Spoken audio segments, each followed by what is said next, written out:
take a seed, you plant it, you grow it, you dry it, you roll it, you smoke it, and it goes down smooth. Hey! Spanning the continent to bring you the truth about cannabis and marijuana law reform. I smoke pot and I like it a lot. The Russ Belville Show, the voice of the marijuana nation. Now, here's your host, Radical Russ Belville. Good day, tokers and tokettes and non-toking lovers of liberty. It is Thursday, January 8th, 2015, and it's got to be 420 somewhere in the world. Thanks for being here, and let's cross our fingers and hope that I'll be here tomorrow because my wife has brought home the flu. She's been sick for the past 2 or 3 days, home from work. They forced her to go home. She's a very dedicated worker, and they forced her to go home. She was so sick, and I've been using the hand sanitizer and trying to stay away, but you know how those viruses are. I might be coming down with something. I'm starting to feel a little bit in my nose, so let's cross our fingers, hope for the best, and we'll be here tomorrow for a show. So coming up on today's show, we got all sorts of great stuff to talk about and some tragedy to bring up. First of all, in our interview today at 5:30, we're going to do a Cultivator's Corner where we get to talk with Anthony Franciosi. He's the owner of Ants Organic Marijuana, and we're going to talk to him about his brand and the idea of organic marijuana farming, particularly sun-grown marijuana. So stay tuned for that if you're interested in the cultivation angle. In our Radical Rant today, boy, the terrible, terrible news that we heard yesterday after the show. I got done with the show, and you know, when I'm here in the studio prepping, my mind is completely focused on marijuana. I'm only looking at marijuana stories and marijuana news. I get done with the show yesterday and I learned of the devastating terrorist attack in Paris, France at the satirical magazine Charlie Hebdo. And forgive my French pronunciation, which is kind of ironic considering I have a French surname.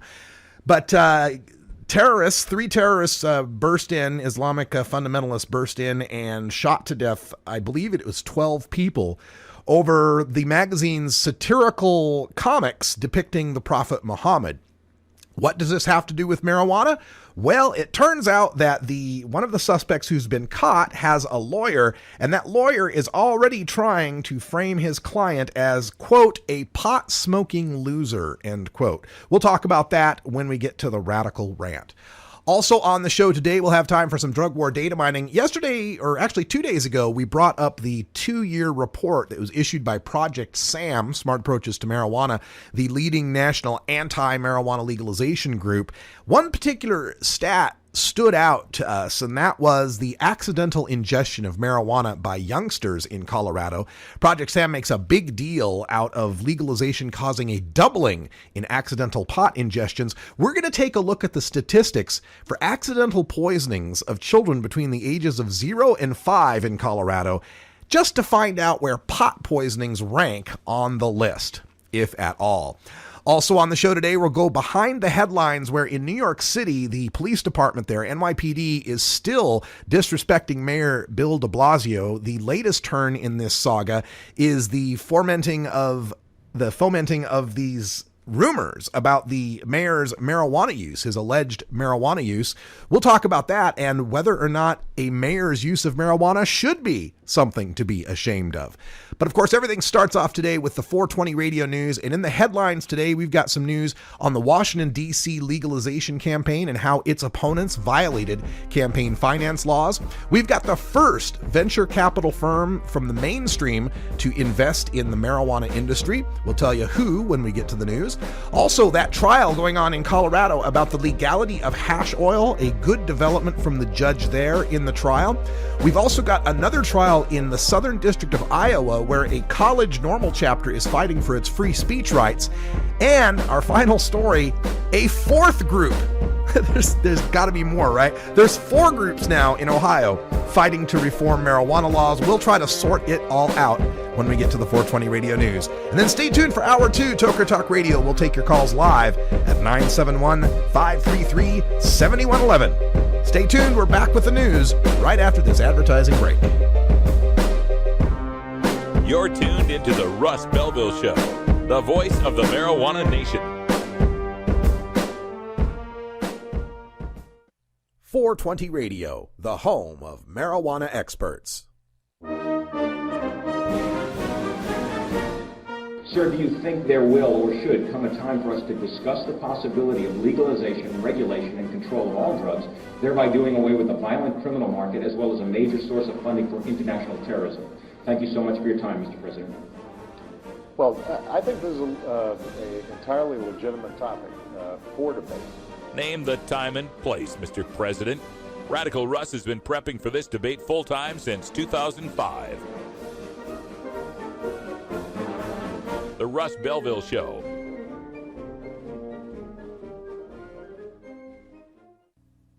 Connect with 420radio.org through social media, on Twitter at 420radio.org, and our Facebook page at 420radio.org. Follow us and like us today. You'll be glad you did. This is Radical Russ encouraging you to take a look at the Weed Blog every day. Johnny Green and the staff at the Weed Blog are on top of all the latest developments in the fight to end marijuana prohibition nationwide. You can even get the Weed Blog on your smartphone by installing the Weed Blog app for iPhone and Android. If it's about weed, it's on the Weed Blog, including my original writing. So don't delay.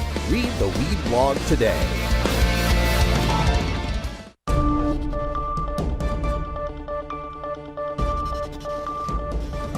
It's time for the 420 Radio News, covering the latest headlines in consumer cannabis, medical marijuana, and industrial hemp.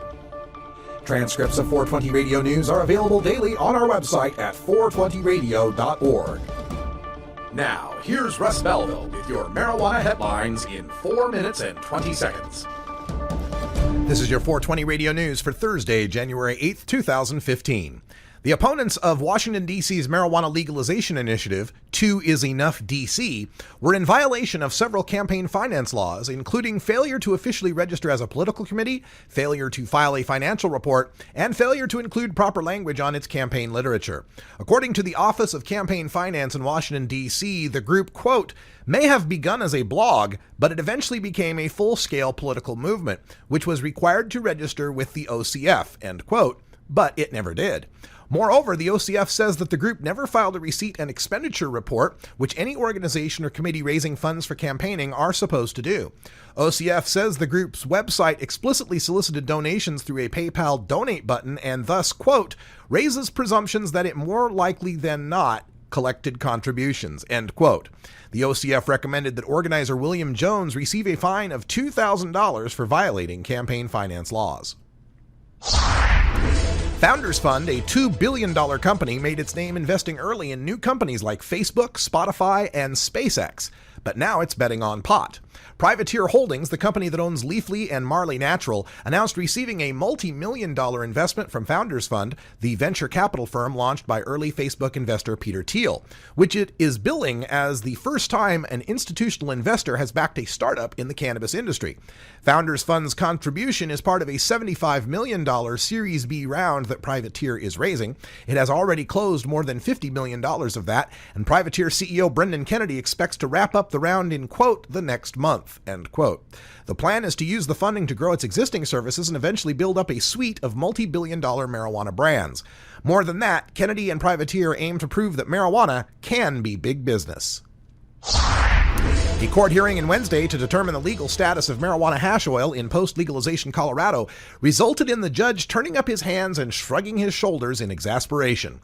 Attorney Rob Corey, who helped write Colorado's marijuana legalization law, argues that Colorado's constitution now protects the personal possession of marijuana and the processing of marijuana plants into hash oil. The Colorado Attorney General argues that a curiously placed comma in Amendment 64, the legalization measure, means the protection for marijuana does not cover cannabis oil like hash oil. The measure says its definition for marijuana, quote, does not include industrial hemp, comma, nor does it include fiber produced from the stalks, comma, oil, comma, or cake made from the seeds of the plant, end quote. By the end of Wednesday's hearing, Denver District Judge A. Bruce Jones had refused to grant Corey's motion to dismiss, but ultimately said the Attorney General's position was, quote, way wrong, end quote. Chief Judge James Gritzner of the U.S. District Court for the Southern District of Iowa rejected every one of Iowa State University's requests to dismiss a free speech lawsuit brought against the school by Iowa State Normal, a student group advocating for reform of marijuana laws. Student plaintiff Aaron Furley said, quote, "It feels so good to know the facts can't be ignored anymore," end quote. Furley and fellow student Paul Gerlich, the vice president and president, respectively, of ISU's student chapter of the National Organization for the Reform of Marijuana Laws, sued Iowa State in July of 2014. In their complaint, the students detailed how the university censored the group's t-shirts based on their marijuana-related messaging and imagery, removed Normal's ISU advisor, and implemented new guidelines for using ISU's trademark in order to restrict Normal ISU's speech. The trial is scheduled for December of 2015. A Cleveland-based group calling itself Ohioans to End Prohibition announced Thursday it plans to propose a constitutional amendment on the 2016 ballot that would legalize recreational and medicinal marijuana use. Unlike a proposal announced last month, the group's cannabis control amendment would not limit marijuana production to a certain number of chosen locations. Ohioans to End Prohibition planned to announce its plan this spring, according to the release, but was prompted to act early after reports surfaced that another group was planning an amendment for the November 2015 ballot. A spokeswoman for that group, Responsible Ohio, said their amendment would legalize recreational and medical marijuana for adults over age 21 and limit production to 10 tightly regulated, heavily taxed growing locations. This has been your 420 Radio News for Thursday, January 8, 2015. I'm Russ Belville. 420 Radio, fighting prohibition since 2012. The International Cannabis Business Conference is coming to the Hyatt Regency Hotel in San Francisco, California, February 15th and 16th, 2015.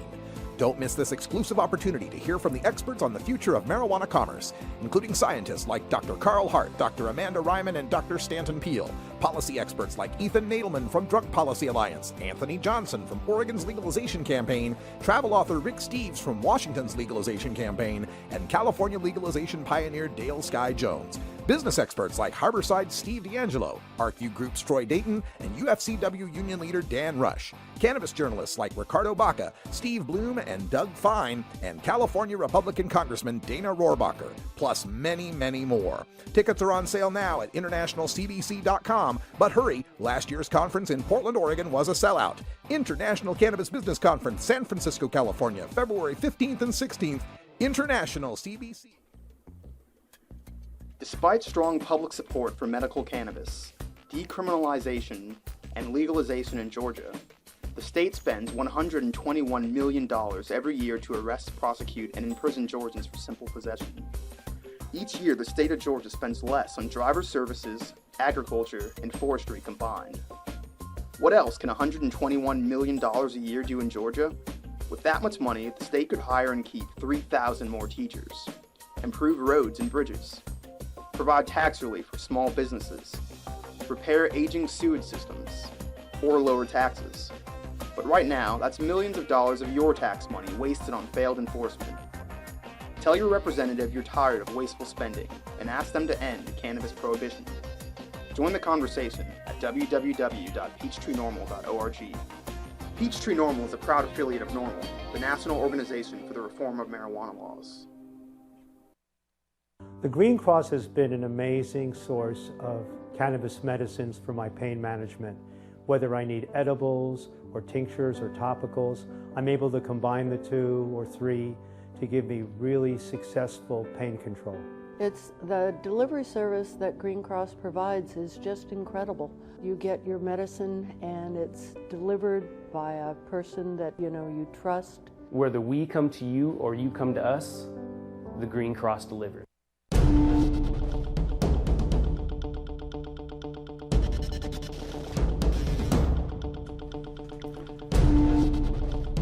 Welcome back, everyone. 14 and a half after the hour, and today in Behind the Headlines, we're taking a look at the reports of Mayor Bill de Blasio in New York City being an active, current marijuana user.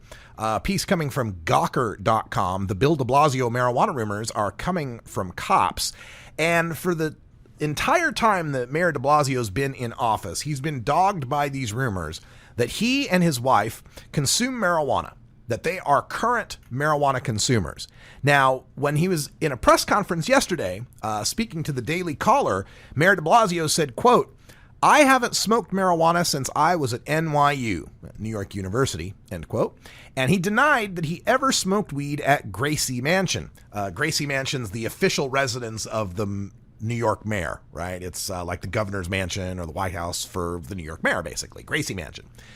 But one interesting thing about these rumors is the source, and they keep coming from people in the New York City Police Department, more specifically, members of the NYPD that have been tasked as being part of the mayor's security detail. Now, Gawker is trying to uncover anyone they can find that has smoked marijuana with New York City Mayor Bill de Blasio. They've got a great picture of his days from New York University and asking people if they've ever smoked with him and they can prove it to send their information into Gawker.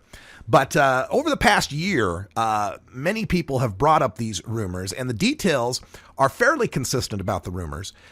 First of all, he was a public advocate before he was mayor, and he and his wife, Shirlane McCrae, apparently like to smoke marijuana in their Park Slope row house or in a secluded section of Prospect Park. That's the first part of this rumor. The second part of the rumor is that the public advocate is supposed to get an NYPD security detail, and he refused to have that security detail, supposedly because his wife was afraid they would get caught smoking marijuana. Then the rumor goes that once he became mayor, they started smoking in Gracie Mansion, and both the mayor and the first lady remain suspicious that NYPD security details have been leaking personal information about their activities and whereabouts to the press. In Politico, it was reported in 2013, de Blasio's team was even convinced that members of his police detail were eavesdropping on his private conversations in his city-assigned car. According to the Gawker piece, almost everyone we spoke with indicated that these rumors originated from cops assigned to protect the mayor and were later promulgated by their colleagues in the police department. They're also told that the Sergeants Benevolent Association, the police union, is doing a lot to spread these rumors as well. Now, whether or not the mayor of New York City is an active marijuana smoker, to me, makes no difference as to whether or not he can be an effective leader. The questions of hypocrisy, though, should be answered. Mayor de Blasio Mayor de Blasio's New York Police Department has been using stop and frisk tactics to aggressively cite and arrest marijuana consumers. It would be the ultimate in hypocrisy if he's puffing away at Gracie Mansion while a bunch of young kids, mostly, are getting arrested and booked for marijuana crimes that he is committing. But there's also an aspect to this story that bothers me, and that is this rumor mongering by the NYPD, this attempted kind of velvet coup, if you will, to take down the mayor because they disagree with him on certain aspects of the broken windows theory of policing and his support of the idea that, hey, there's a problem in the NYPD in dealing with Black and Latino people. And the NYPD hasn't taken that very well. They've been turning their backs on him and now, promulgating these rumors to try to take him down. And that to me is just, that's dirty politics, if you ask me. Whether or not someone's a marijuana consumer is irrespective of their use, has no bearing on whether they're going to be a decent mayor. The hypocrisy is a problem, but the marijuana use itself is not. But this is just more to be expected from the NYPD that is currently acting like a bunch of spoiled children instead of law enforcement professionals. We'll keep an eye on what's going on here with these rumors with the mayor, but to me, this just seems a opportunity for the police to distract and deflect what's really going on in this situation. And that is the mayor and a lot of the people of New York City have lost the complete trust of their police forces. The people of New York City are increasingly distrustful of their police. And now, as the NYPD does this so-called work stoppage, this slowdown, where their issuing of common tickets and summons have declined over 94%, and yet the city still seems to be running on all cylinders, has once again shown people that much of what the NYPD is doing is backdoor taxation. Backdoor taxation by raising money through tickets and fines, where politicians like de Blasio might be afraid of raising those taxes and incurring some political wrath. I spent the last 2 years of high school in the days. Well, who didn't? Hey folks, it's 20 after. It's 4:20 in Denver, Colorado. And when we come back, we're going to do some news on Colorado. The Drug War Data Mine takes a look at child exposures to marijuana and just how dangerous is it really. Stick around. We'll be right back.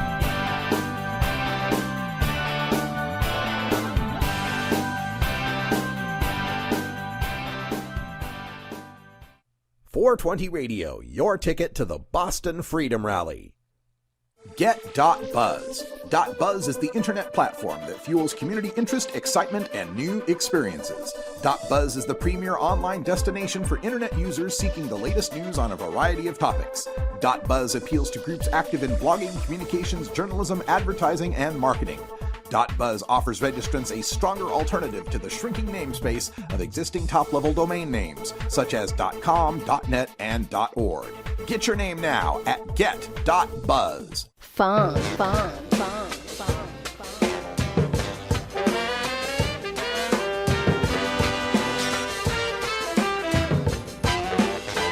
Oh, hello. I'm Big Daddy, and I want you to join me at the Funky Roller Ring.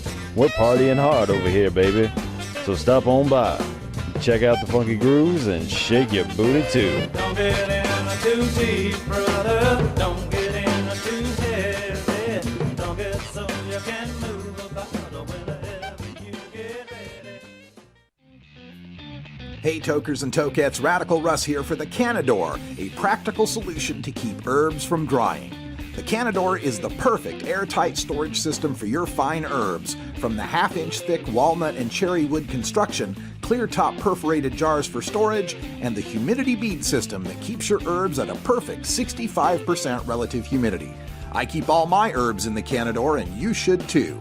Check out Canador.com for more information.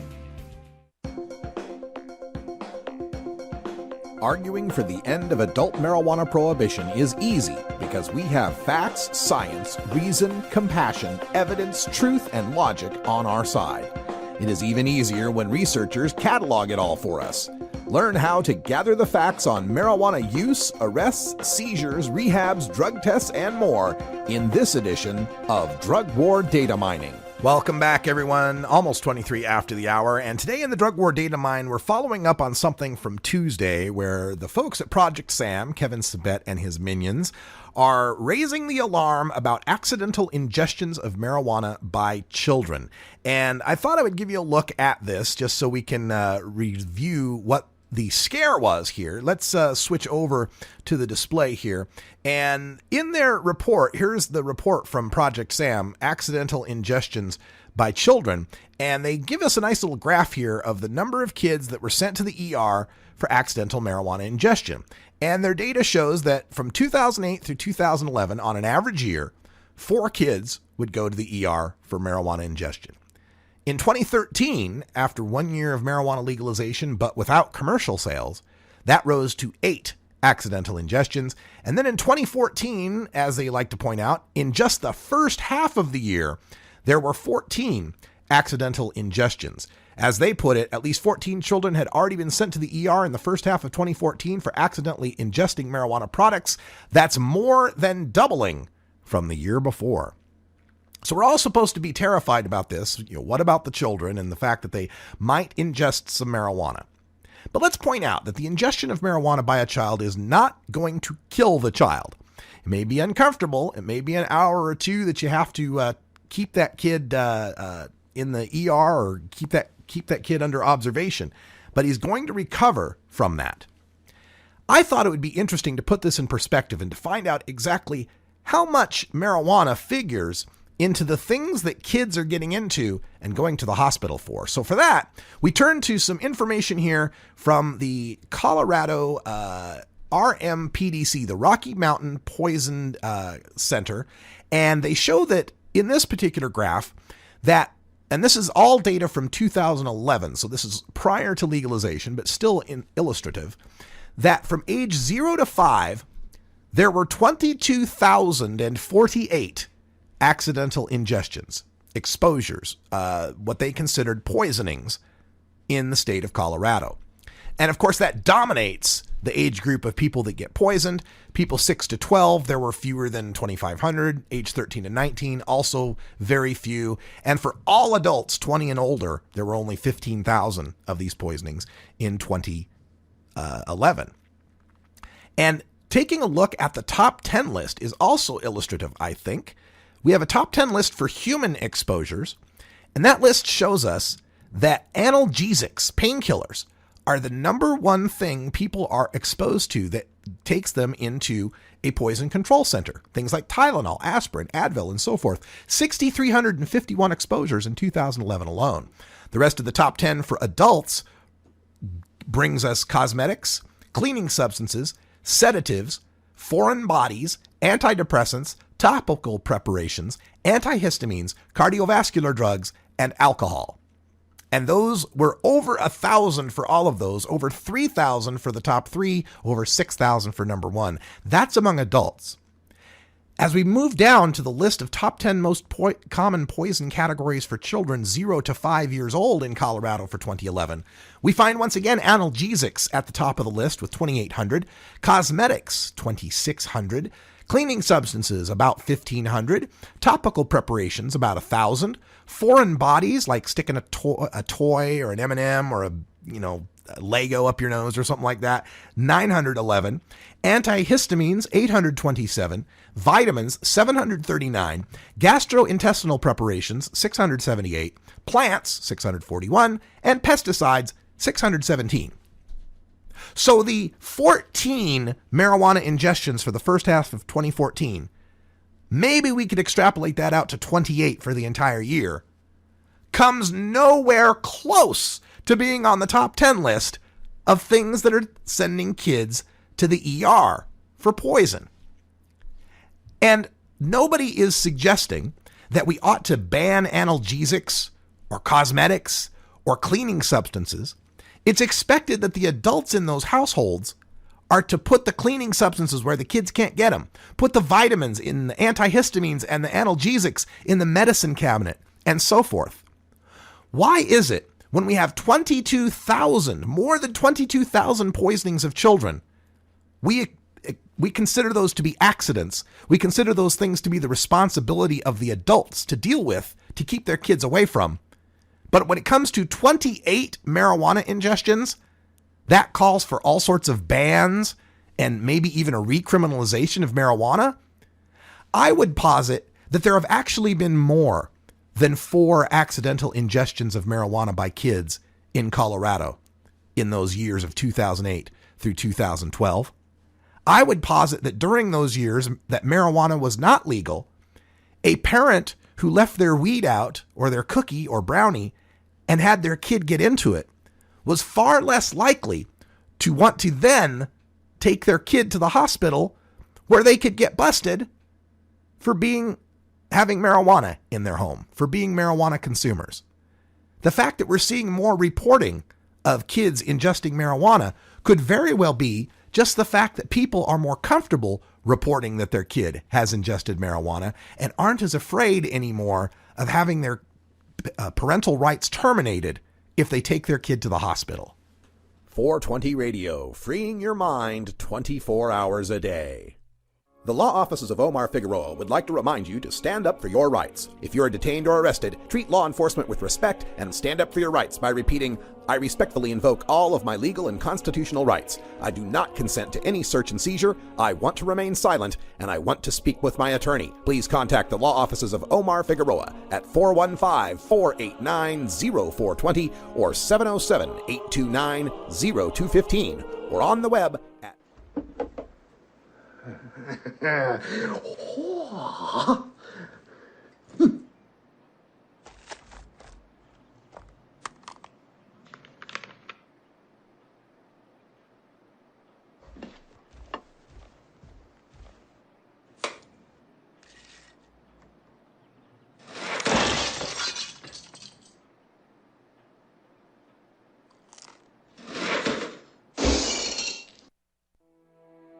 Are you a hypocrite? If you live a closeted cannabis lifestyle, you are. Read about 7 people living a closeted cannabis lifestyle who are on the verge of coming out in The Hypocrites by Mara K. Eaton. Available at areyouahypocrite.net. You can purchase the book on Amazon and Barnes & Noble, also available on iTunes. Check out Mara K. Eaton on Facebook as well. Learn more at areyouahypocrite.net.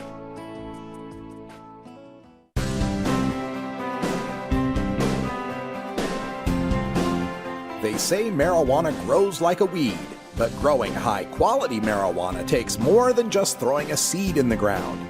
Join us as we speak with the most recognized cannabis horticulturists in the world and take your live grow questions in our Cultivator's Corner. Welcome back, everyone. 31 after the hour, and joining us by telephone today, we have ganja guru Anthony Franciosi, and he's here to talk about Ant's organic marijuana. Anthony, welcome to the show. How's it going? Doing really, really well. I'm glad to have you here. I'm checking out. Thank you for having me. Oh, my pleasure. I'm checking out your press release, and it couldn't be more timely because we were just reporting on the Founders Fund investing millions of dollars in Privateer Holdings, the owners of the Marley Natural cannabis brand, and you even bring that up in your press release here that you're launching ahead of Marley Natural and planning to be the better organic solution. Tell us about your brand, Ant's Organic Marijuana. Well, we're trying to just do things a simple way, the old school way, with the maximum benefit to not only ourselves but to the planet. And we're trying to do it indoors, but using kind of alternative lighting that uses a lot less electrical power. And we're using the cold air out here in Colorado to cool our room, so we're trying to be maximum efficient with all organic amendments and just trying to do it the right way. So what's behind this rise in interest in organic marijuana? It's been around for a while. It's not like there haven't been organic growers out there, but now it just seems to be the big buzzword. What do you think's behind this? Well, I think the general trend for our planet is that we need to kind of do things in a different fashion, and organic is a buzzword across many different fields, not just in the cannabis industry. And I think the idea is to try to, kind of make the world a better place by using organic means, not only to derive our nutrients, but for what goes into the wastewater when we're done growing. And, people have always been just trying to get the yields up, get the bigger buds and the biggest crystals and whatever they can do. And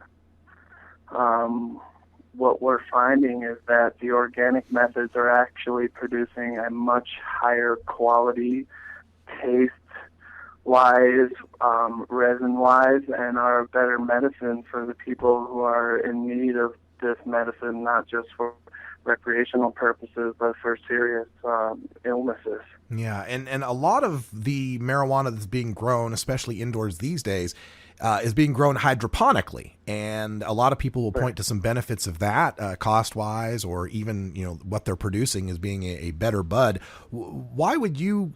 How would you counsel someone on making the switch, and why they should make the switch from hydroponic to organic?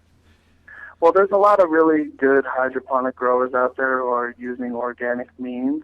The problem is that's not everyone. There's a compound that a lot of hydroponic growers use called EDTA that's in a lot of common nutrients, which has been banned in a lot of Western European countries, and basically it holds on to metals. So it's a way to force feed plants.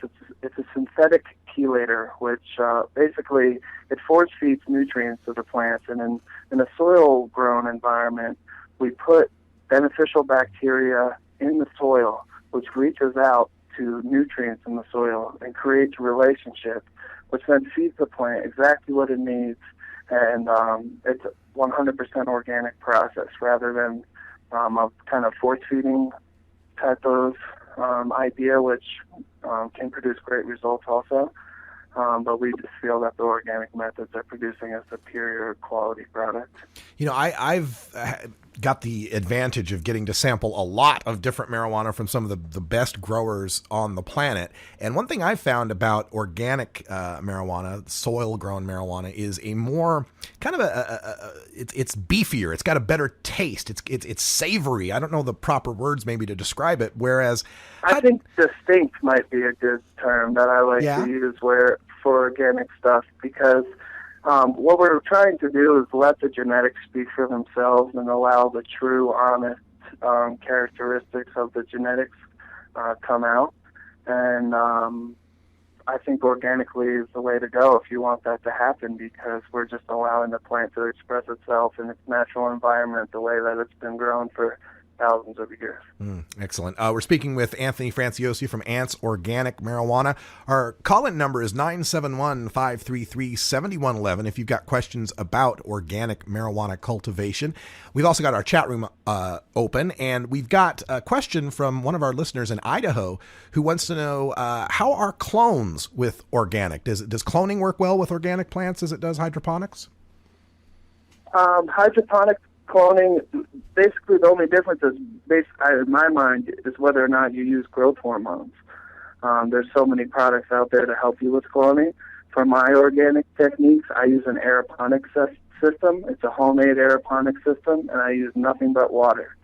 And that way, we're not using any growth hormones. It takes a little bit longer, and we still get great results in the aeroponic method, which is actually, a type of hydroponics, but what we're doing is just producing those roots and then getting them right into that soil medium where they live for the remainder of their time. Okay, so for listeners out there who may have had some experience growing hydroponically, what sort of differences they need to be aware of as far as setting up the grow, the schedule, all those kind of details that might be different? Well, basically, I mean, in my mind, hydroponically, you can do it a little more simply, a little cleaner. When you bring dirt into the world, you're kind of creating a mess for yourself regardless, because that's the nature of the beast. But very similar techniques. It's just a matter of the medium in my mind. So similar timing, similar growth cycles, but you're definitely a little different change in the workload. And, hydroponics, you can tend to keep a little bit cleaner just because of that, no dirt being involved. Another aspect of organic cannabis cultivation is not just what's going into the cannabis, but what's coming out of the cultivation, the waste products, the use of electricity, and so forth. Tell us how Ants Organic is reducing the footprint of organic cultivation. Couple things we're doing. The first thing is in the room, we're using water-chilled cooling systems with a special dry chiller, which is going to basically and filter and cool it for us, so that system, which requires a lot of energy, it's cooling the air, so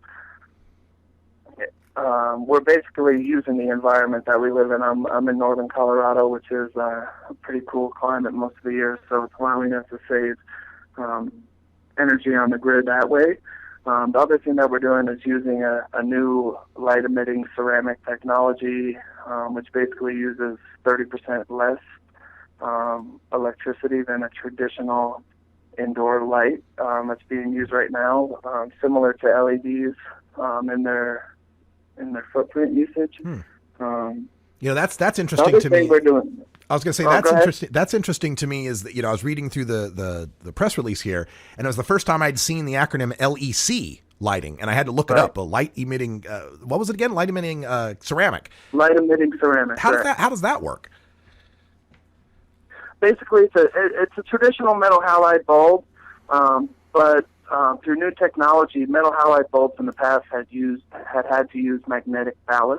Mm-hmm. Now they have found a way to pair them with digital ballast, and they're creating a fuller spectrum than a traditional HPS bulb, so more far blue, more far red in the spectrum, which the yields are similar, but per watt we think they're a little better, and they're also doing amazing things for the resin content, which is a great help for making solventless concentrates, which is ours. Well, that's great.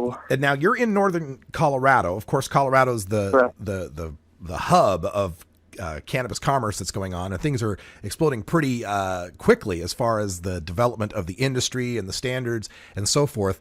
As a organic grower, does this put you at a competitive disadvantage? Are you having to market as maybe a niche product where someone going hydroponically can be like Walmart or McDonald's and just mass produce marijuana? That's definitely true. Another thing is there's so many greenhouses being built in Colorado which will be able to produce tons and tons of cannabis. And so definitely, this industry is fairly established in Colorado, and to be entering into it now, the competition is massive, but we think that we're kind of taking it back to the old school and hopefully creating a product that stands out, and we're doing a couple things to hopefully be efficient so we can compete price-wise, even though it's a very small operation that I'm running. But the idea is to be the highest possible quality organic medicine for people, and that's really what I'm hoping will shine through, to be honest. But there's a lot of people out there growing hydroponically who are doing a great job, as well as lots of other organic growers already. So hopefully we can provide that will help people, and we'll succeed that way. Yeah, we're hoping the best for you too, because we support small level growers who are providing organic, tested, quality products. We really appreciate you coming on the show to tell folks about that. We've got about a minute left. I want to make sure people know how to get in touch with you and find out more about Ant's Organic Marijuana. Do you have Facebook and Twitter and web pages to tell people about? www.antsorganic.com. It's coming online right now, ANTS Organic. And another great thing to check out on Instagram, it's at Colorado Melt. This is somebody, close friend of mine. He's an expert grower who is focusing on the solventless concentrates, which we feel is the highest quality form of medicine. So anybody out there on Instagram wants to check out at Colorado Melt. It's a pretty interesting thing, and something we're going to be working on a lot in the future, and the website should be up here shortly. All right, looking forward to that. Ant's Organic Marijuana. Anthony Franciosi is the grower and the man behind the company. Check them out online. And will you be at the Cannabis Cup in April? I'm hoping to be. April is going to be a busy time. Our facility is going up. Right around that time, I'm planning to be elbow deep in lots of dirt and other good things. So hopefully we'll be down there, but we'll see what happens. All right. Well, good luck to you, Anthony. Thanks for joining us on the show. Ant's Organic Marijuana, folks. Check it out. Have a great day. Thank you very much, Russ. Thanks for having me. We're back with a Radical Rant right after the anti-drug public service announcement of the day. You're listening to the Russ Belville Show.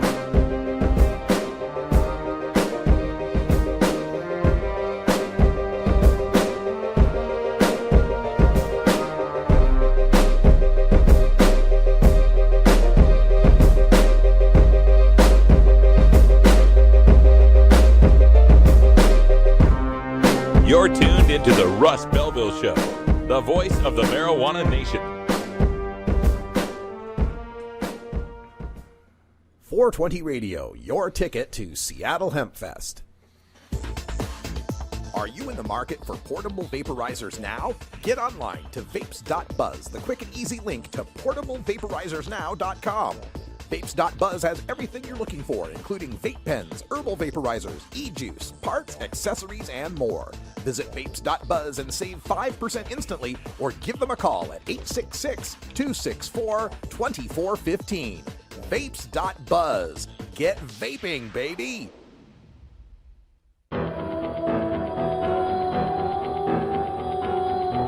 In the interest of fair and balanced journalism, the Russ Belville Show presents the anti-drug public service announcement of the day.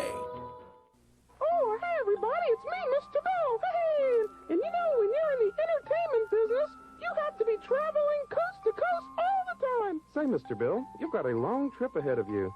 You'll need something to help keep you awake. Well, I've been really trying to cut down on my my coffee lately. Then how about some drugs? Oh, no. Drugs are bad, and you kids out there should never, ever use them. Oh, come on, try some. So remember, kids, say, Oh, no. to drugs.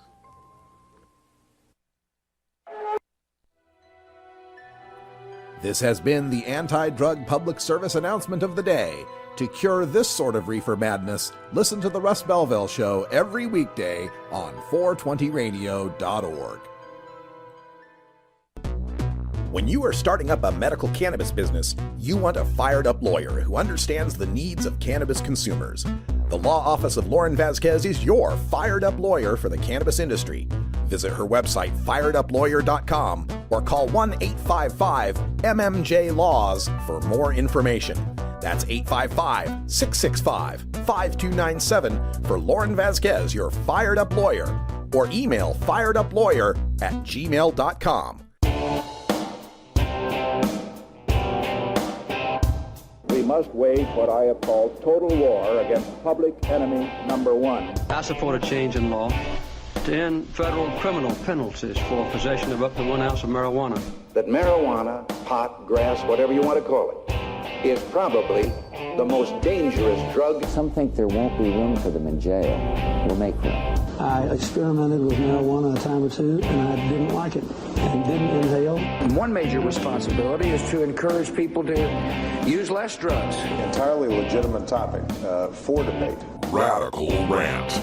All right, welcome back, everybody. 46 and a half after the hour, and today in the Radical Rant, we're taking a look at the very tragic story that unfolded yesterday in Paris, France, where Islamic fundamentalists, radicals, burst into the offices, three of them, the offices of Charlie Hebdo, which is a satirical magazine, kind of a mad magazine or a cracked or whatever else you might want to call it. Harvard Lampoon is one of those satirical magazines that had been publishing cartoons that were satirizing the Prophet Muhammad. And for many who are radicalized into extreme Islam, that is worthy of murder. And that's exactly what happened. They burst in with guns blazing and killed many of the staff there. 12 of the staff were killed, 11 were injured. 2 of the terrorists are still on the run. 1 has been captured, and that's what brings us to today's rant. In the New York Daily News, the headline reads, Charlie Hebdo massacre suspect was pot-smoking, pizza-delivering loser before joining terror group. And it goes on to talk about the lawyer there, the lawyer representing this accused terror suspect. Says he's a rapping loser who delivered pizzas to pay for his drug habit before he was swept into radical Islam.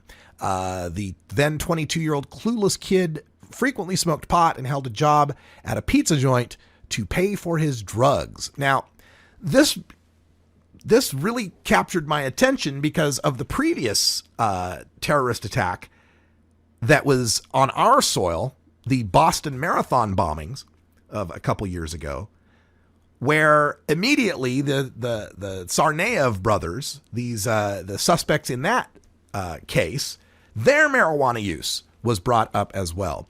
And it wasn't too long before Cliff Kincaid and your Christine Tatums of the world started jumping on that assertion as a reason why these guys committed mass violence. Kincaid went to write something to the effect of, we need to investigate how marijuana leads to psychosis and depression that may then open these people up to be might be easier to radicalize them. I apologize. I'm on some antihistamines. It's got my brain all messed up.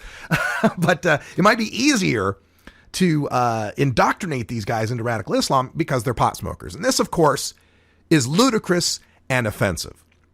We have got numerous studies showing or failing to show any link between marijuana and psychosis. They've tried so many times to link these two things, and they just aren't linked in a causal way. Now, it is entirely possible that people who are suffering from psychoses may turn to marijuana. People suffering from depression may turn to marijuana. But it's not a causal relationship, it's a correlation. This is not a situation where marijuana is taking some perfectly normal, average kid and then turning him into a hateful cleric of Islam, in some follower of Islam in some perverted sense. And before we get too deep into this, let's reiterate, and it seems like we shouldn't have to, but it seems like we do, that we're not talking about Islam as a religion. We're not talking about the billions of people who follow this religion, who are peaceful, law-abiding people who wouldn't think, even consider doing something as heinous as this. Every religion has its fundamentalist nuts, whether they're Christians who are shooting abortion doctors or they're Muslims who are targeting cartoonists. Now, lately it may have seemed like there's more of this happening on the side of Islam, but that again is just a question of our perspective and how long you want to take a look at this. But with respect to this particular case, I feel that attempts to defend or defame the accused in criminal cases should not depend on their marijuana use. It should be as irrelevant as whether or not they're a cigarette smoker or a beer drinker. Now, if we can show that somebody got really intoxicated on some sort of mind-altering substance, and then because of that committed a crime, we're talking about something different. But here we're merely focusing on the fact that this person used to smoke pot. And it's this demonization of marijuana users and drug users in particular that, when applied to atrocious criminals like this, continues to sully and demean all of us law-abiding cannabis consumers. And just as the average follower of Islam is a good person who happens to believe a certain way, so are most people that smoke cannabis. We're good people who happen to think a certain way. We happen to like this plant and maybe not like alcohol so much or pharmaceuticals so much. But that credo, that belief system, and that habit, if you want to call it that, has as much to do with someone being radicalized into extreme fundamentalist Islam as does whether or not they drank Kool-Aid, whether or not they ate a hamburger or whatever. And another interesting part to this that I wanted to look up, I wanted to find out, because, when we look back in history, hashish is a Moroccan thing, right? This comes from northern Africa, and there's a great deal of Muslims in those areas. So what does Muslim law, what does Muslim religious law have to say about cannabis?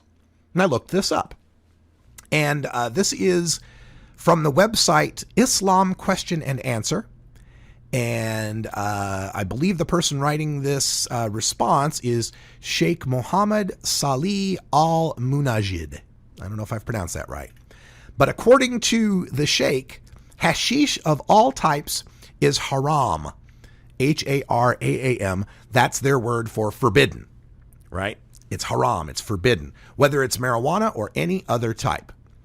And their evidence for this in their religious teachings says that Muhammad, their prophet, forbade all kinds of intoxicants and relaxants, and said relaxants are things that cause drowsiness and languor in the limbs, and that hashish in particular is forbidden because it both intoxicates and relaxes.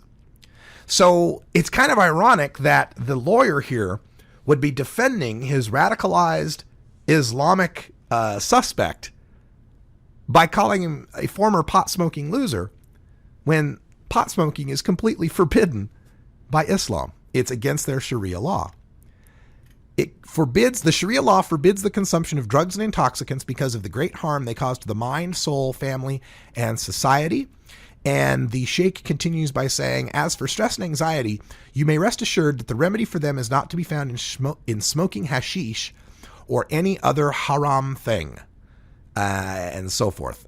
So in this case, we have got to make sure that the media understands that this person's marijuana use, past or present, is completely irrelevant to the crime that we're discussing and to the overall phenomenon of radicalized Islamic terror. The idea that marijuana has anything to do with it, is ludicrous to the extreme. But you can bet that the Cliff Kincaids and the Christine Tatums and the Stuart Gitlows and the rest of the associated crew of anti-marijuana zealots in this country are going to point to that as something that began his downfall. Now, these killers killed 2 cops and 10 journalists. They shot the cop who was guarding the place.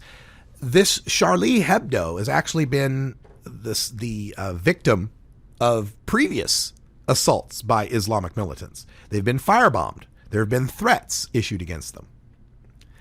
And the video, if anyone saw the video on CNN or any of the news stations, it was just chilling to see the cold, calculated efficiency of these gunmen going through to kill these people who they asked for by name. They gunned down these people asking specifically for the editor, the publisher, and the cartoonist who had drawn the allegedly inflammatory cartoons about the Prophet Muhammad. The 2 terrorists got away in a getaway car. They murdered 2 police officers. The abandoned car was recovered today. The car was found with jihadist flags and Molotov cocktails. The officials say that the pair switched vehicles once they got outside of the city. A gas station 55 miles northeast of Paris was held up Thursday morning by the 2 brothers who are on the lam. And we hope beyond hope that these 2 are captured as soon as possible. And I'm overjoyed with the response that we've seen worldwide with We Are Charlie, the We Are Charlie Hebdo or Charlie Hebdo, in multiple languages, making its way across Twitter, across Facebook, all the social media, and people coming out in demonstration saying that they will not be silenced, that we will not allow terrorists to determine what we can and can't say in this country or any country. You know, we owe a lot of our liberty to France. I know a lot of Americans like to make fun of the French and tease the French, but, you know, we wouldn't have won the Revolutionary War without the French. The French gave us the Statue of Liberty. I mean, we have a lot to appreciate in the French support of freedom and freedom of expression. And so I would call on everyone, if you can, to make it known that you too aren't going to sit by and let our speech be dictated by fear and terror. So if you can be a part of these demonstrations, great. If you can make a signal on social media or your Facebook pages, that's fantastic as well. And it's a little bit interesting or maybe ironic that this comes about just after the December cancellation and then uncancellation of the movie The Interview, that is the assassination comedy on Kim Jong-il or Un, or is it Kim Jong-un now? Once again, a situation where we're threatened by terrorists based on our free speech. Folks, free speech and our free ability to exchange ideas is why we are so far ahead now in the marijuana legalization movement. And I would encourage everyone who believes in the right of adults to consume cannabis legally to understand that standing up for the First Amendment, or whatever the version of that may be in your country, is critical to making sure we continue on this road of ending adult marijuana prohibition. That's all the time we got for today. Thanks for joining us. Stay tuned for Hour 2, Toker Talk Radio. We'll take your calls at 971-533-7111.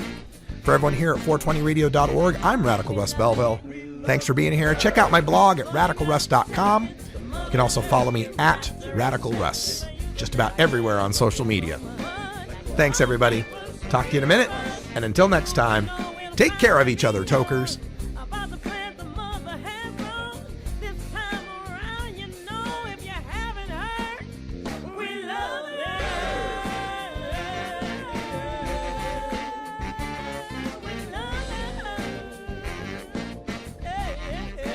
This is the Russ Belville Show. The Russ Belville Show is blogging and podcasting daily at radicalruss.com.